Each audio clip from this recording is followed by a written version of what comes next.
On today's show, is Kyrie Irving sending signals that he's coming back to the Dallas Mavericks? What else do we know about the Mavericks cap situation and what they have to do this offseason? Got some more rumors on that and more on today's Locked On Mavs. I'm Luka Doncic, and this is Locked On Mavericks. Mavericks, NBA champions. Bang! It's good! And the Mavericks have won the game! If you don't believe, you shouldn't be here. Loyalty never fades away. And welcome. You are locked on to the Dallas Mavericks. My name is Nick Angstadt, media member and NBA channel manager for the Locked On Podcast Network. Your team every day, all through the offseason. Join the Raccoon Squad. Be an everydayer and subscribe or follow for free. Just search Locked On Mavericks wherever you get your podcasts or on YouTube. But the best way you can help us grow the show is to listen every day on any platform and to comment anything below. Let us know in the comment section. Do you believe that Kyrie Irving will stay in Dallas next season? And if not, where's he going? Today's episode is brought to you by the Game Time app. Download the Game Time app, create an account, use the code LOCKEDONNBA for $20 off your first purchase. Last minute tickets, lowest prices guaranteed. If you want to support the show, get the lowest prices to support the show. Text us, get text alerts from us on Mavs rumors, more throughout the offseason. You want to see and get alerts for when Isaac is like featured in a docu-series by a draft prospect. You can subscribe to our subtext, get texts from us. I was responding to a lot of people today. Joining me, as always, my co-host, writer, contributor at Mavs.com, the Anthony Black boy, the One More Thing King. What you got for me, Isaac Harris? Whoa, be careful there. It was pretty cool. I am a big believer in Anthony Black. It was cool that his team pulled some clips from Locked On Mavs of me dropping some praise. Let me hype it up more than you're going to. So Anthony Black, his team is putting together this docu-series about his time in the draft and his time like in the draft process and all that. It's pretty cool.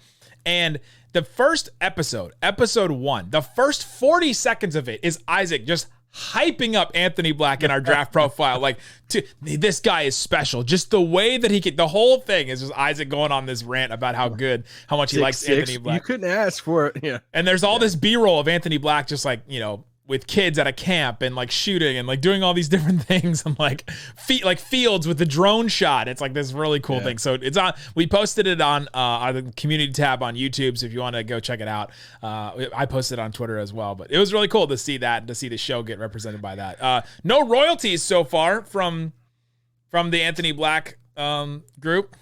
We'll see what his rookie contract is, and if he gets drafted by the Mavs, that'll be our first media day question. Oh yeah. It's like, dude, loving the docuseries. Who is that guy you had hyping you up in the beginning? All right, I gotta start off with something real quick. Oh, what you got for me? I didn't even tell you about this. So oh no. After much debate, after the past 24 hours. Damn, do I have to go find a co-host? And after looking into Basketball Reference, after looking into watching some of the stuff back from the conference finals this past year, after thinking about the on-court fit a little bit more, the mentorship, after all of that, what it could look like in Dallas and the past free agent history, I can't believe I'm about to say this. I'm still out on LeBron. Sorry, guys. There's no way. I'm still out. All right. LeBron James. I hate that kid. What? Not the kid, too. Not the kid. I'm going to go with Luka Doncic. Oh, my sorry, gosh. Guys. Not the kid, too. Hopefully I just got some of you thinking that I was about to talk myself into it. No. I was like, he's building this up and there's no way he's going to switch on this. But today's episode, we won't talk about LeBron as much because we talked about it on yesterday's episode. I think we kind of put a bow on it with the whole thing. But we got more reports on Kyrie and what Kyrie wants to do. Is he sending signals to the Mavericks? We'll talk about the cap situation. Tim Cato put out an article. We'll talk about some of the reporting on there. And then we'll talk about the coaching search. We got some more reports on that. We got some more reports on who could potentially come and be an assistant coach on Jason Kidd's staff. Don't let his whiteness take away from his quickness. Come on. Including that guy. Let's start with Kyrie Irving, though. So According to Shams Charania in The Athletic today, the clear signal here, talking about the rumor yesterday that Kyrie Irving recruited LeBron James to come join him in Dallas. The clear signal here is that Kyrie seems to be actively recruiting, an indication that he is aiming for an improved roster on himself and Luka Doncic in Dallas. We talked about this a little yesterday. I don't believe that this is a signal from him that he wants to stay in Dallas, or that he's definitely 100% staying in Dallas. Like, him recruiting players, trying to bring people to Dallas, is him saying, I'm staying no matter what. Like, I'm here, I'm staying. After hearing a report like this, and the other report from Stein is that two sources close to the process insisted Monday that Kyrie has consistently expressed a desire to remain a Maverick and actually wants to shut down the notion that he's angling to get to LA. After those reports today, do you change your opinion? Do you think that Kyrie is coming back 100%? Do you still have some doubt? I'm still confident. I've been confident this whole time he's going to come back to Dallas. I'm still not erasing any of my like small doubt either. Like, I mean, I don't think you can ever erase any certainty with Kyrie, but I'm still confident in reading stuff like this, especially from a guy like Stein, who's so well plugged in. Yeah. We've talked about it a million times, who you trust with Mavs news, and him saying that, it's huge that, you know, that he's wanting to stay in Dallas.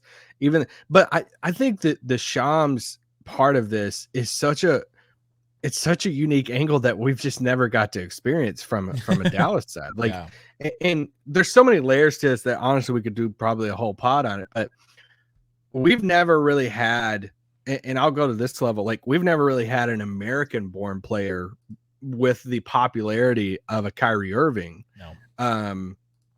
Being able to make those like pitches to players. Like, if he's out there doing that, and let's say he does bring in a guy, not even like LeBron, let's say he does bring in a guy that he has connections with, and, you know, comes into Dallas, like, we've never really had that. And so that part's like so unique, and like players love Kyrie. That's like thinking about it from that angle too, of wow, that's something different I'm not used to for the Mavs. And just having a story like that, a story where somebody's using the media to sway or to create some kind of leverage. That hasn't happened before. That's why I talked about yesterday that, you know, this is new for the Mavericks. The Mavericks have not been in this situation very often, like you said.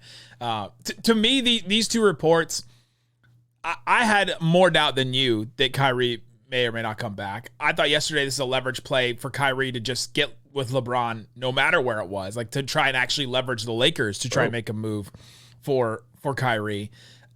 This one from Stein, though, Kyrie continues to express that his desire to be a Maverick and wants to shut down the notion that he wants to go to LA. That part of it, actually, that's interesting. That's interesting that he wants to. I still think, like you said, I'm still not going to 100% believe that he's coming back until he signs. And let's say that even if he does, we've seen him in the middle of a season just last year decide that he doesn't want to be with the franchise anymore. Decides that he doesn't want to be there anymore. I don't want to go down that road, because the report that came out the other day was saying even if Kyrie signs, wouldn't count out the Lakers. I'm like, dude, is Wendy gonna like talk about this for like 5 more years? He's boxed himself into never stopping doing it. Yeah, because here's the deal.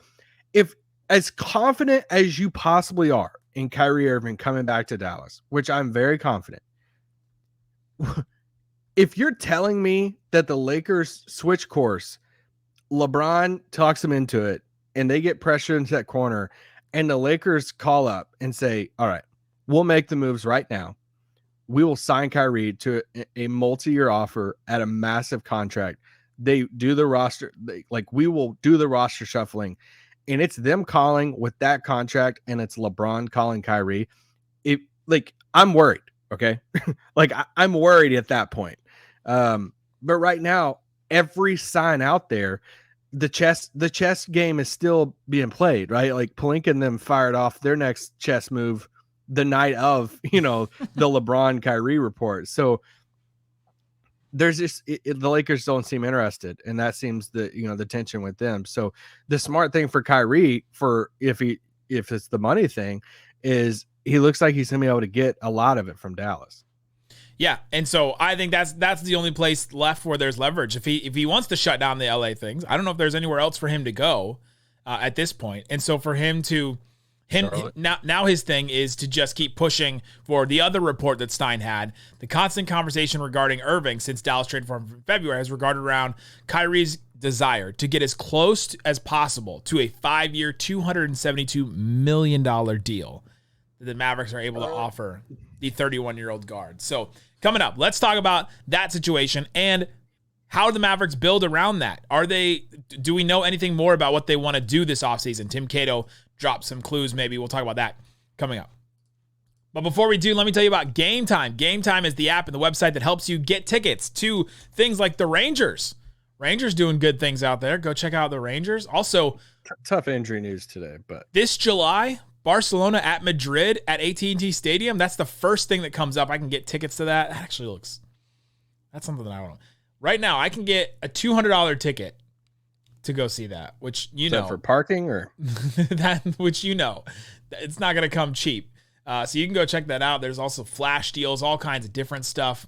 You can go see anything on Game Time that they have coming in DFW. Dave Chappelle, Beyonce at AT&T Stadium, coming in soon. All kinds of different stuff. Blink 182 is back. Chris Stapleton, Fall Out Boy. Wow. Pink, Nickelback. Look at this graph. Snoop Dogg. Wow. All that on Game Time. Use the code LOCKEDONNBA for $20 off. Get $20 off your first purchase at Game Time. Download the app. Go to the website. Game Time. Locked On NBA. Speaking of smoke screen. Thanks, everybody, for hanging out with us on Locked On Mavs, being part of this show and supporting us every day. We appreciate each and every one of you. Subscribe, listen every day. We'll be back tomorrow talking more. We'll probably get back to draft profiles tomorrow. It seems like more rumors are coming out day by day, so we keep pushing them back. But if we do, we'll do Cam Whitmore's draft profile tomorrow. So come back and hang out with us there. All right, Isaac, we're talking about Kyrie Irving. Is he sending signals? What are your thoughts on the talk around Kyrie or the other Stein report that the talk right now is that he wants to get as close to the 5-year, $272 million max deal as possible? Yeah, I mean, of course he does. I mean, that's yeah. I mean, if I was him, I would too. I think a lot of players would like the max money they can get.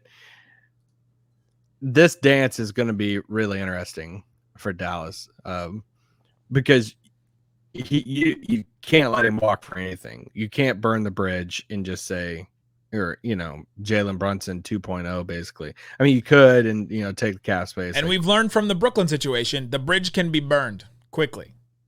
Not the Brooklyn bridge, but the bridge. Yes, bridge the with Manhattan front bridge. office.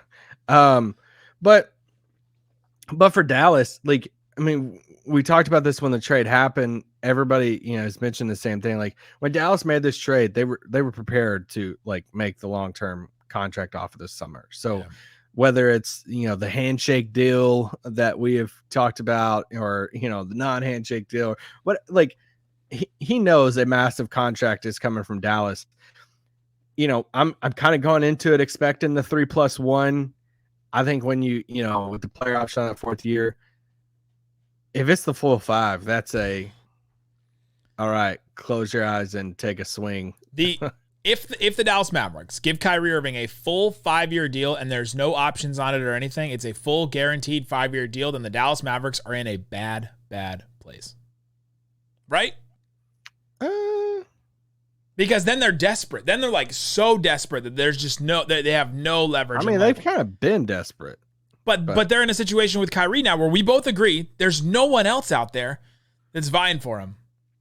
Right? Because we think the Lakers out. He's shutting down the notion that the Lakers want him. Who else is going to sign into this deal? Who could muster up somehow to get $46 million? And I'd watch Boston. Stop. Nobody else can do 5 years for him. And also, if it's a 5-year deal, that's 1 year longer than Luka's deal, and Luka's deal could end a year early because of a player option. So that could be 2 years longer than Luka's deal, right? I think they should match it up. Well, they should just do like a 2+1, something like that.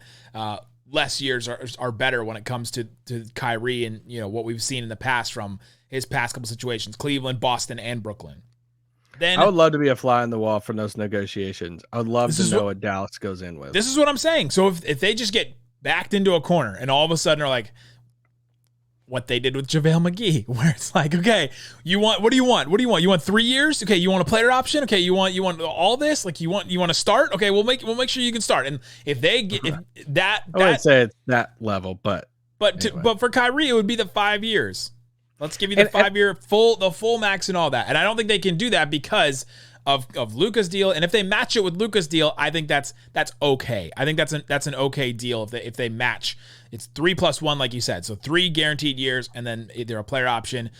Team option would be great on that the last one, but I don't think that's coming either. You could get in some non-guarantees possibly, but I think where the 5 year comes into play is if the Lakers start making some moves, right? Like if they let's say free agency starts, Rui signs a deal with another team, and they're like, hey, we're just gonna let him walk, and they're like kind of like leaving some space open there, and that's the leverage stuff of like, okay, well, if the Lakers are going to be able to get into the ballpark at all, they're not going to be able to get in the ballpark of money that the Mavericks can offer.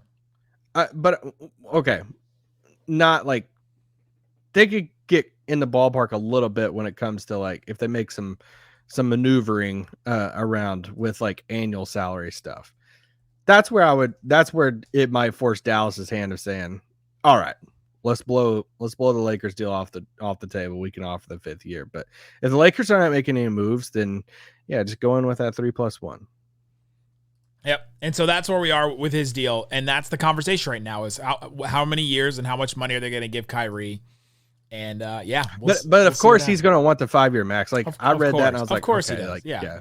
I mean, don't blame him. On his side and for his negotiations, of course, that's where you start. All right, what's the most I can get? All right, we start there. This is his last big contract. He's 31. Yeah. So like you get 5 years, that's taking you 36. You start doing your history on, smaller point guards in the league. It doesn't, look great as far as, when they get. It's Chris Paul, and that's kind of it. It's like that's the only one that's worked. Yeah, so I mean, he's going to want to cash in on this deal. So Chris Paul, I guess Steph Curry too, if you count that. Yeah, but yeah, not many have made it that far. A couple other things that we got recently, according to Tim Cato, that the Dallas Mavericks rebuild begins with players like Hardaway and Bertans being shipped out to make room for further moves, and why the number 10 pick is almost certainly going to be dealt, quite possibly with Bertans' contract attached to it. We've talked about this a lot. We have talked about how we believe that the 10th pick will be traded because I think that they have to trade it. They have to get an absolute 100% guaranteed asset, like a guaranteed player that can play absolutely. And you don't get that 100% guaranteed with the draft. You get it about 40% of the time if Iztok's numbers are correct when going through draft picks and stuff like that. I even went through centers recently and all right, who are some centers drafted in the 8 to 16 range, and you get like a Jalen Duren. You feel good about that. You get an Alfred Şengün. You get a Poku. You get a Jackson Hayes. You get a Gogo Batadze. You get a Mo Bamba at 6. You get a Zach Collins. You get a Bam Adebayo. You get a Thon Maker. Like you just get this mix of and so you just never know what you're gonna get. And so, what do you think about this possibility of the 10th pick is definitely gonna get shipped out, and possibly with Bertans' contract to dump it? Listen, this is one of the options when we've talked about draft day trades. One of the options we've talked about on this pod is using the 10th pick to swap out one of those contracts for a playable player. Like taking the Bertans contract at that $17 million and turning it into a $17 million player that is a locked in starter. So like that's the using. The part of that like scared me a little bit was like the worst case scenario that you were mentioning the other day is like using the draft pick just to get off money, because that portion of Tim's article there was talking about just their cap situation and what a Kyrie Luka duo looks like, cap wise, and how much money you have left over, and for them to when you get into those numbers where the salary cap's at, then you got the luxury number, then you're going at that $17 million over that for that second April number, and how Dallas, to avoid some of that, to have some more flexibility, they might have to. And that's where I'm like, I could stomach, hey, Bertans and 10 for a really good starter, and we use that to bring in a really good wing, which we've thrown out names and stuff before. What I can't stomach is Dallas is trading Davis Bertans and pick 10, to Detroit for 2 second-round picks. Yes, right. It's like, yeah, whoa, like, no, that would even hurt. If it's like 31, even if it's the 31st pick that Detroit has. Yeah, I'm just using Detroit. If it's like Charlotte or Houston or something like that, and I mean that would crush my soul. Like that would put even bigger pressure on what's going to happen that next week with free agency and roster building and all of that. Coming up, let's talk about a couple more rumors from Tim Cato, and the coaching search continues for the Mavericks. Who are they going to get? Who are they connected to now? We'll talk about that coming up.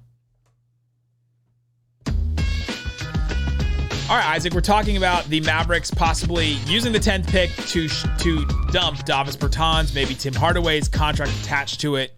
Let's play a quick game. I didn't tell you we were going to do this. Let's do, I'm going to go through some players with like a 17, 18, $16 million salary. You tell me if you'd be cool with 10 and Davis for this player or not. All right, let's do it. Duncan Robinson, $18 million. Stop. No. Norman Powell, $18 million. No. Jonathan Isaac. I like him, but I'm not giving up the 10th pick. Jonathan Isaac, $17 million. If it was Jonathan Isaac and 11 for Bertans and 10, I'm listening. Colin Sexton, $17 million. No. I mean, if it's Sexton and the other 2 first they have, which is like 16 and like 28 or something. Yeah, like the Jazz use it to move up. Yeah, for Bertans and 10, I'm listening to that. Yeah, I don't maybe. Davis Bertans and Larry Markkinen together would be an interesting team. Marcus Morris Sr. No. $17 million. Markelle Fultz, $17 million. No. Nurkic, just about $17 million. Bye. Mitchell Robinson, $16 million. That one doesn't seem possible, but nope. Let's see. Forces his way out. Jonas Valanciunas, $15 million. Nope. Lou Dort, $15 million. Yes. Yeah, that one I'm down. That one I'm down for. There's a bunch of. We could keep playing this game all day, but it's interesting to go through and say, okay, they have to have somebody like a Lou Dort, like a, I don't know. That was the only one we were like 100% in on, right? Yeah, out of that list. I mean, I'm sure there are some names. Those are the ones from 18 to 14 million. I just listed all of them. Yeah, but besides Larry Markkinen, I didn't name him. You could have some wiggle room in that of, if they add another player to that or something like that. Like, there are definitely some names that I would be interested. But if you're just going to trade completely out of the 10 spot with Bertans' contract, I got to get a better player than Valanciunas or Marcus Morris. Right. The other note from Tim Cato is that the team prefers to keep Josh Green and Jaden Hardy. Houston. 2 players on rookie scale deals. What are your thoughts on keeping both of those? You thought that they were going to deal 1 or 2 of them. Yeah, I mean, it makes sense to keep them because of the salary cap stuff alone. I'm more curious on what they do with Josh Green than I am Jaden Hardy. Let me ask you this question, and this is what I'll be fascinated to know what Mavs fans think of this. Who would you rather have moving forward? Whoever you can get at 10 or Jaden Hardy? That's interesting. Like if someone and I say that, it's like you have to really believe you're good at draft prep to make that choice and not pick Jaden Hardy. Yeah, well, but it's also the 10th pick compared to a second rounder, right? Yeah.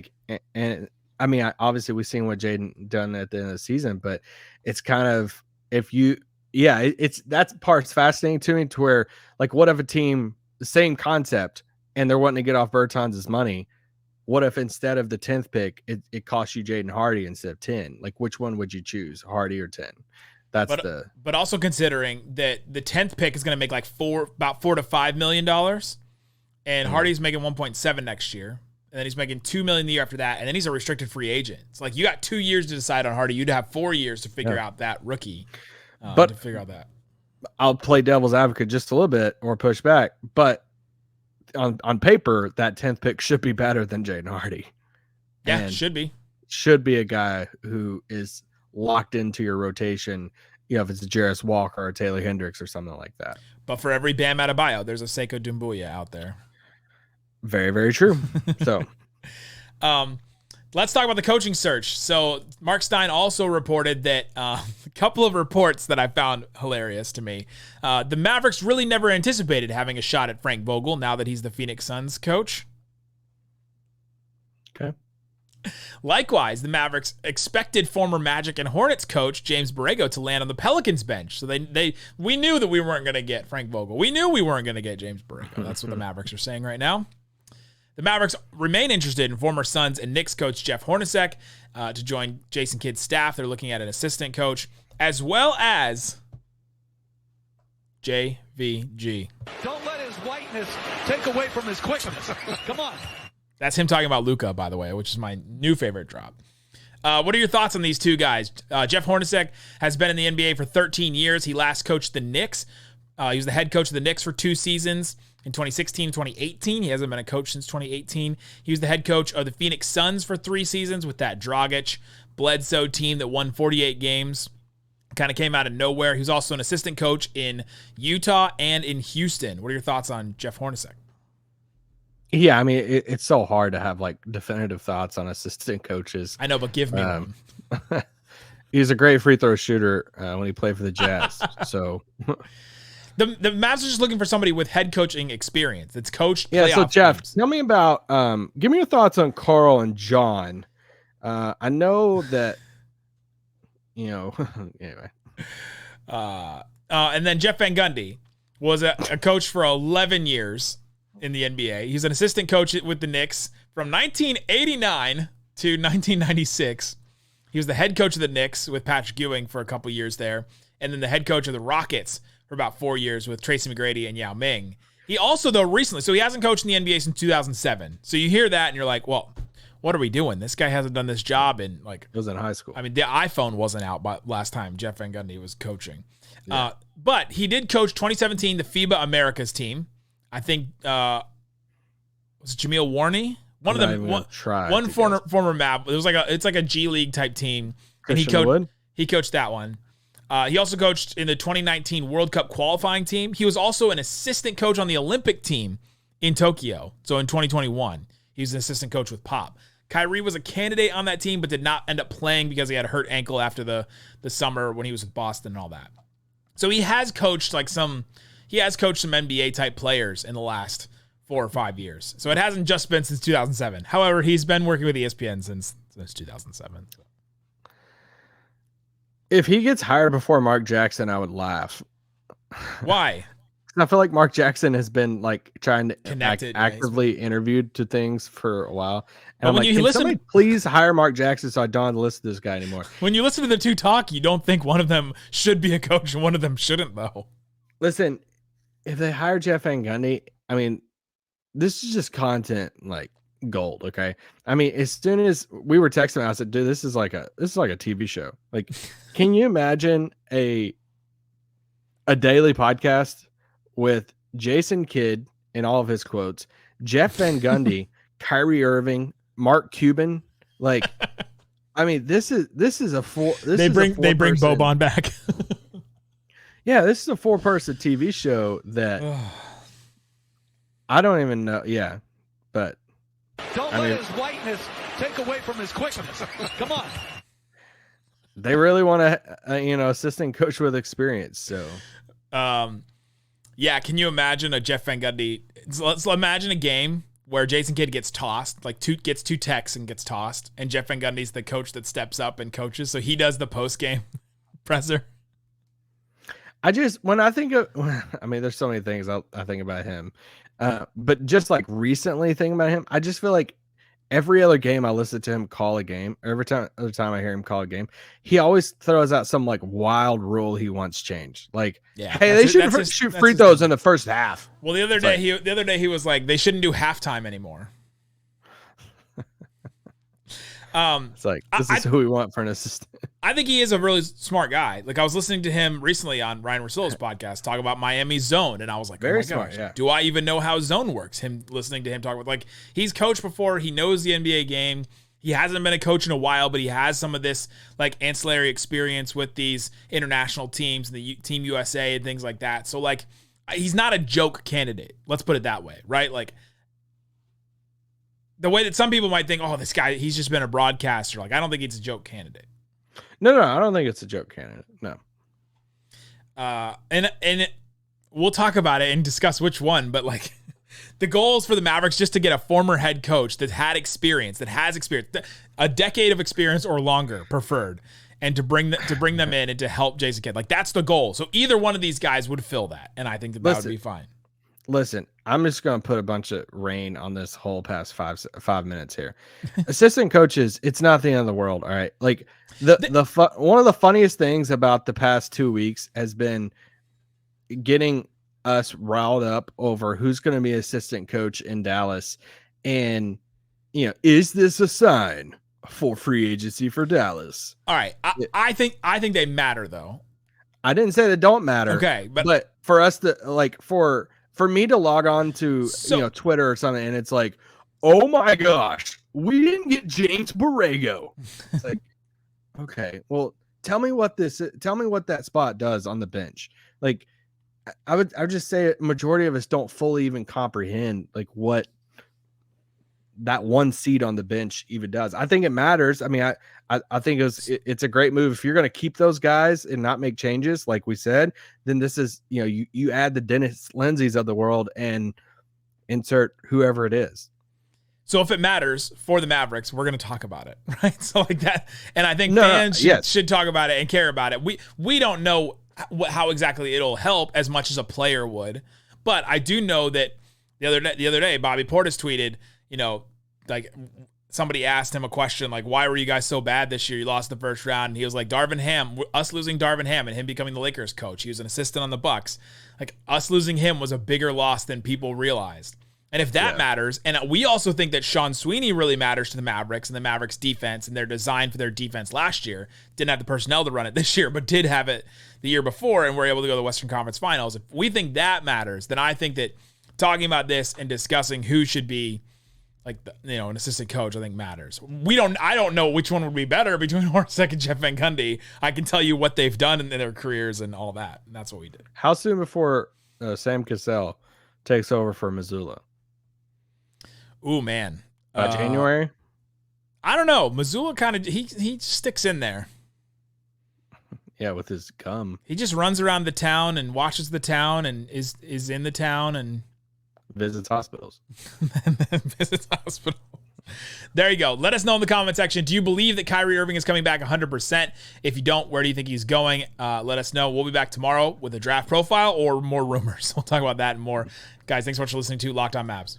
Peace out. Boom.